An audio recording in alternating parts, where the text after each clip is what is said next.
Enjoy করছে। যারা family নিয়ে আসবে তারা কিন্তু ভেবে চিন্তে এখানে আসবে। যেসব বাঙালি দীঘা ঘুরতে যায় সে একবার হলেও উদয়পুর বিচে আসবেই আসবে, কারণ বাংলার গোয়া অর্থাৎ উদয়পুর বিচ হলো উন্মাদনার জায়গা। সমুদ্র স্নানের পাশাপাশি সমুদ্রের জলে পা ভিজিয়ে মাছ ভাজা খাওয়া, বিভিন্ন পানীয়, হুক্কা আর তার সাথে নাচ গান, হই হুল্লোড়ের ব্যবস্থা ও আরও রয়েছে বিভিন্ন রকমের ওয়াটার স্পোর্টস।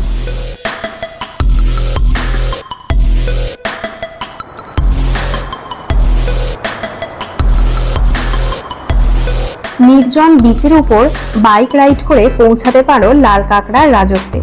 একান্তে সমুদ্রের সঙ্গে অনেকখানি সময় কাটাতে পারো এই উদয়পুর বিচে এলে।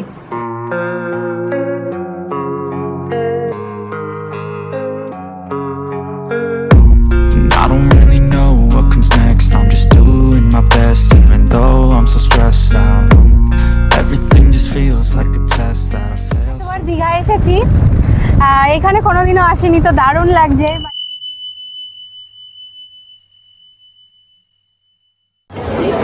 আমরা এখন দাঁড়িয়ে রয়েছি উদয়পুর সি বিচে। আর এই বিচকে কিন্তু বাংলার গোয়া বলা হয়, এটা কিন্তু উড়িষ্যার মধ্যে। আর কেন গোয়া বলা হয় সেটা তো বুঝতেই পারছো। ভীষণ জোরে জোরে এখানে মিউজিক হচ্ছে, চেয়ার পাতা রয়েছে আর সবাই কিন্তু বেশ এনজয় করছে।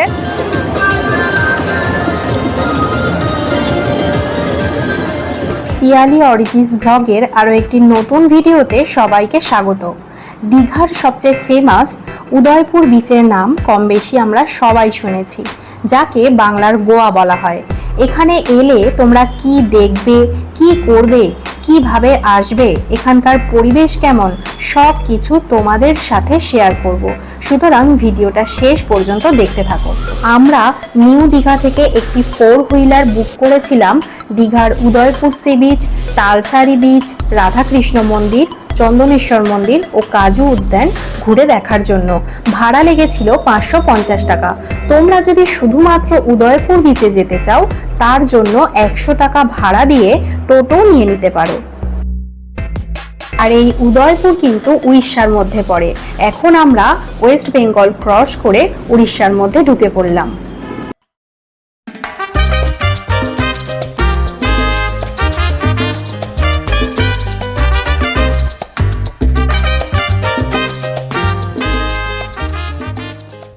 আমরা পৌঁছে গেলাম আমাদের গন্তব্য উদয়পুর বিচে। এই সোজা রাস্তাটা চলে গেছে সি বিচে। গাড়ি পার্কিং করে এই রাস্তাটা হেঁটেই যেতে হবে।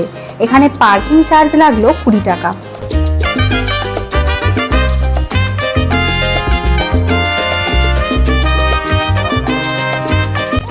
আমরা এখন চলে এসেছি উদয়পুর সি বিচে। সি বিচে যাওয়ার এই রাস্তার দুপাশেই প্রচুর দোকান রয়েছে। এখানে তোমরা সানগ্লাস, টুপি, টি শার্ট মানে স্নান করার জন্য যা যা প্রয়োজন সবই পেয়ে যাবে। রঙিন বিচে রং বেরঙের শামিয়ানা দেওয়া, তার তলায় বহু চেয়ার টেবিল লাগানো আছে। সেখানে বসেই তোমরা জলে পা ভেজাতে ভেজাতে মাছ ভাজা খাওয়া থেকে শুরু করে নাচ গান ও প্রচুর হইহুল্লোড় করতে পারবে।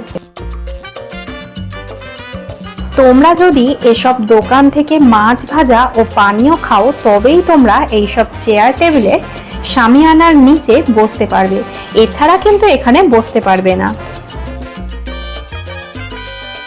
কি দাম আছে? আর এগুলো প্রচুর মানুষ কিন্তু স্নান করছে উদয়পুর সি বিচে। দেখতে উদয়পুর সি বিচে কিন্তু সবসময় স্নান করা যায়, তো যারা মনে করবে এখানে এসে স্নান করবে তারা কিন্তু এখানে এসে স্নান করতেই পারো। একটা কথা তোমাদের বলে রাখি, এই বিচটা কিন্তু সবার জন্য নয়, কারণ এই বিচে যে চেয়ারগুলো পাতা রয়েছে এখানে বসে কিন্তু সবাই অ্যালকোহলও পান করছে।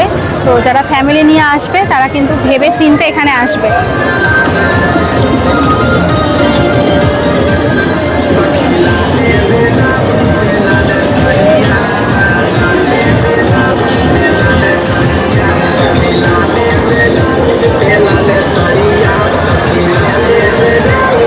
আসার সময় এখানে বাইক রাইড হয়।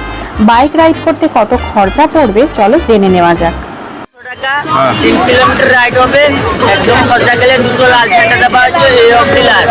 1.5 কিলোমিটার যাবে, 1.5 কিলোমিটার আসলে 3 কিলোমিটার রাইড হবে।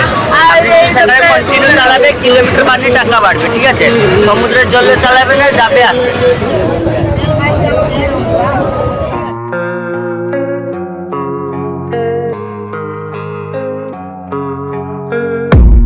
I don't really know what comes next. I'm just doing my best, even though I'm so stressed out.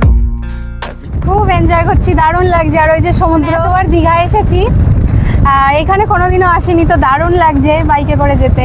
তোমরা যদি আসো অবশ্যই এখানে এসো আর বাইক রাইড করো, ভালো লাগবে।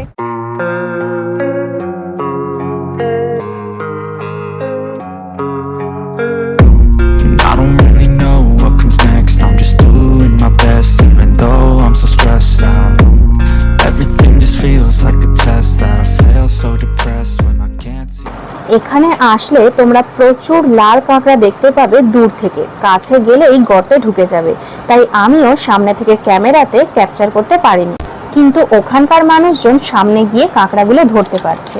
যাই হোক, দূর থেকেই দেখতে দেখতে বেশ খানিকক্ষণ সময় কাটিয়ে চলে এলাম। তাহলে উদয়পুর বীচ তো দেখালাম, কেন রঙিন বীচ বা বাংলার গোয়া বলা হয় তা তো বুঝতেই পারলে। এখানকার পরিবেশটাই অন্যরকম, তবে ব্যক্তিগতভাবে আমার খুব একটা ভালো লাগলো না। মনে হলো ফ্যামিলি অথবা বাচ্চাদের জন্য উপযুক্ত নয় বীচটা। ফ্রেন্ডস, কাপল তাও ঠিক আছে, তবে সব মিলিয়ে উদয়পুর একেবারে জমজমাট। রঙিন বীচকে বিদায় জানিয়ে এবার ফেরার পালা। ভিডিওটা কেমন লাগলো অবশ্যই জানাবে। ভালো লাগলে লাইক, কমেন্ট, শেয়ার করতে ভুলবে না। দেখা হচ্ছে নতুন জায়গায় নতুন ভিডিওতে। ধন্যবাদ।